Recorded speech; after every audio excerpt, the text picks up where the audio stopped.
¿Y si ahora mismo estuvieras soñando? ¿Y si tu mesa, tu móvil, incluso estas palabras, fueran parte de un engaño perfecto?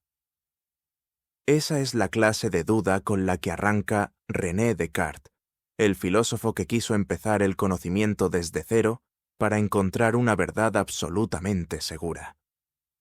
Bienvenido a Bachillerato en pocas palabras.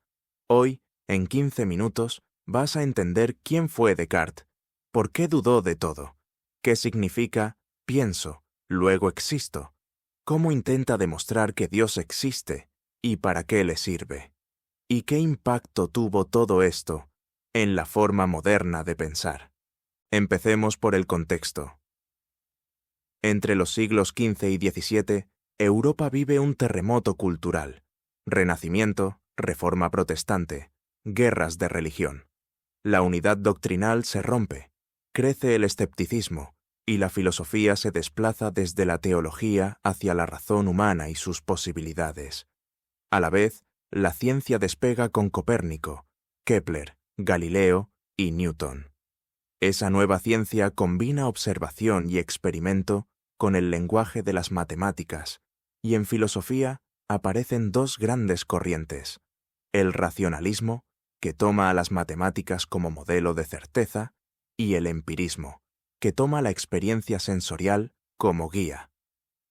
Descartes encabeza el racionalismo y quiere cerrar la crisis, fundando un saber seguro desde principios evidentes. Su diagnóstico es claro: las ciencias avanzan, la metafísica no. ¿La causa? Falta un método único con el rigor de las matemáticas. Su proyecto es ambicioso: proporcionar principios firmes desde los que unificar el saber en una sola sabiduría humana. Para explicar esto, usa la metáfora del árbol. Las raíces son la metafísica, el tronco, la física, y las ramas, las técnicas, la medicina y la moral. La metafísica debe darnos los primeros principios. A partir de ellos, deduciremos con seguridad matemática el resto de conocimientos. ¿Cómo se consigue? Con método. En el discurso del método, Descartes formula 4 reglas que debes saber recitar de memoria.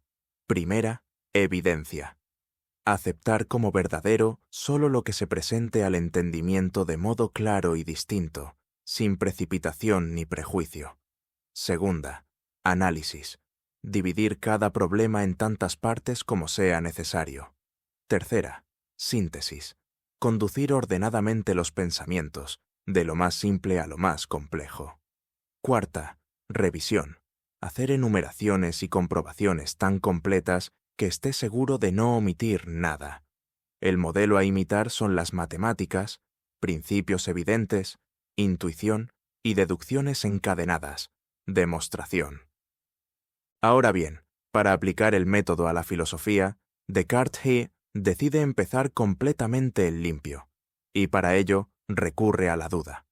Ojo, no es una duda escéptica para vivir sin certezas.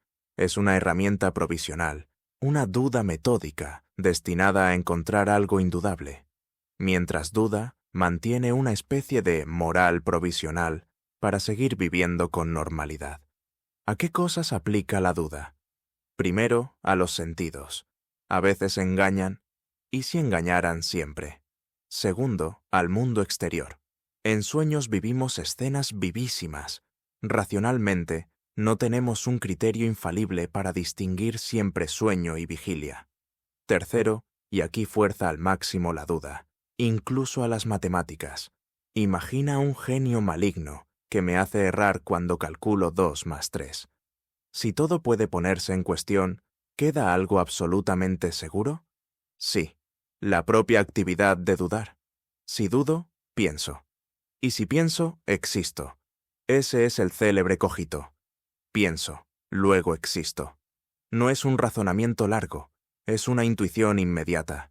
El esfuerzo mismo por negar mi existencia la presupone. No puedo pensar sin ser. El cogito se convierte en el primer principio cierto, y además en criterio. A partir de ahora, será verdadero lo que la mente perciba con la misma claridad y distinción con que se capta el cogito.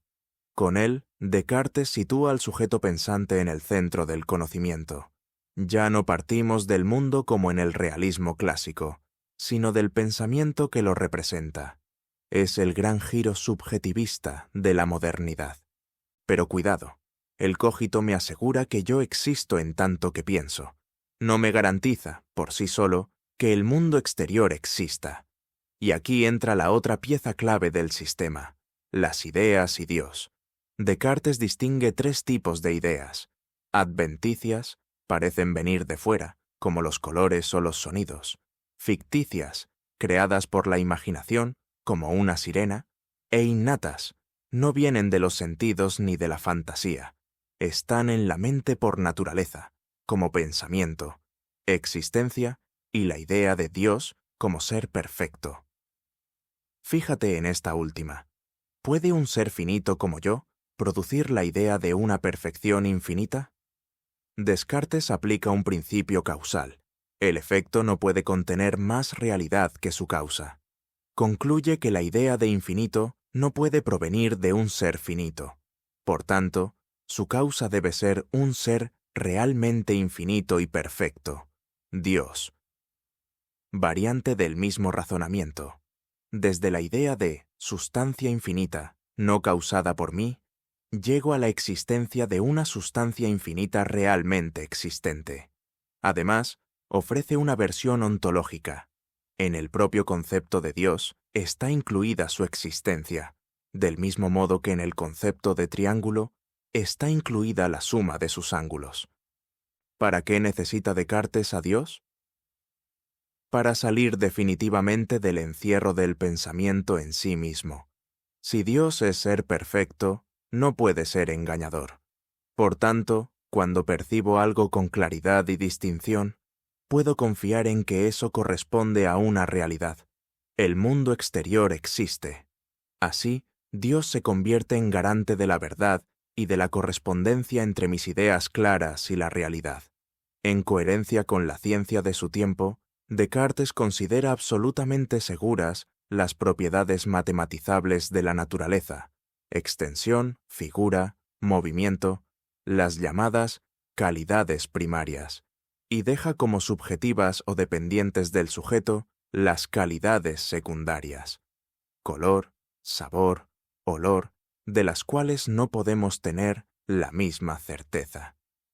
Llegados aquí, podemos resumir el recorrido cartesiano: crisis intelectual y científica de la época, necesidad de un método con rigor matemático, 4 reglas para pensar bien, una duda metódica que elimina todo lo dudoso, el hallazgo de una verdad indestructible: pienso, luego existo, que se convierte en criterio de verdad, la clasificación de las ideas y las pruebas de Dios, y gracias a la veracidad divina, la garantía de que hay mundo y de que lo que percibimos con claridad y distinción puede considerarse verdadero.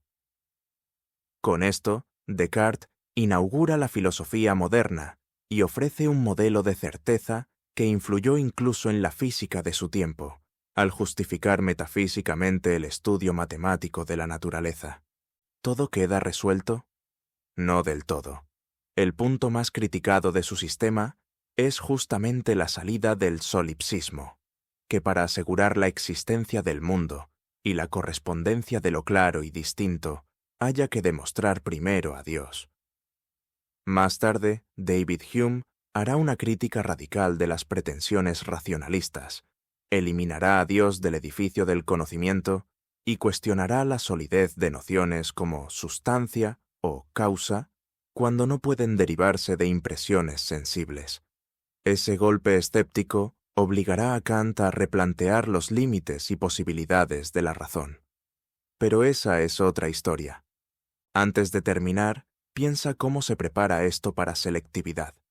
Si te preguntas qué recordar, apúntate esta cadena: contexto de crisis, proyecto de método con rigor matemático, 4 reglas del método, duda metódica en 3 niveles, sentidos, sueño, genio maligno, cogito como primera verdad y criterio de claridad distinción, tipos de ideas, adventicias, ficticias, innatas, existencia de Dios, argumento causal y ontológico, y garantía del mundo externo con el énfasis en las calidades primarias frente a las secundarias.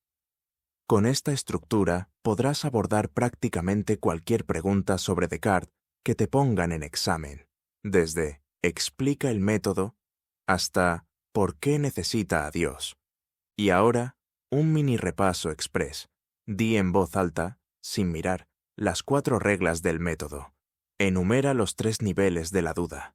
Define el cogito en una frase y explica por qué es indudable.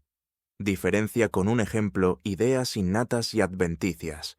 Y por último, pon un ejemplo de cualidad primaria y otro de secundaria.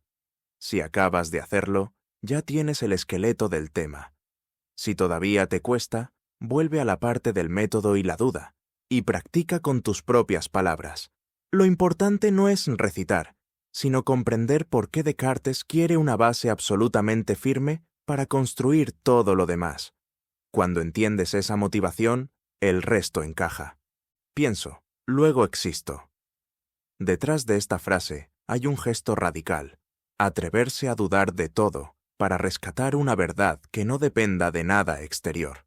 Ese gesto, que parece filosófico y abstracto, afectó a la ciencia, a la psicología del conocimiento y a nuestra idea moderna de sujeto. Y por eso, 4 siglos después, seguimos empezando por Descartes.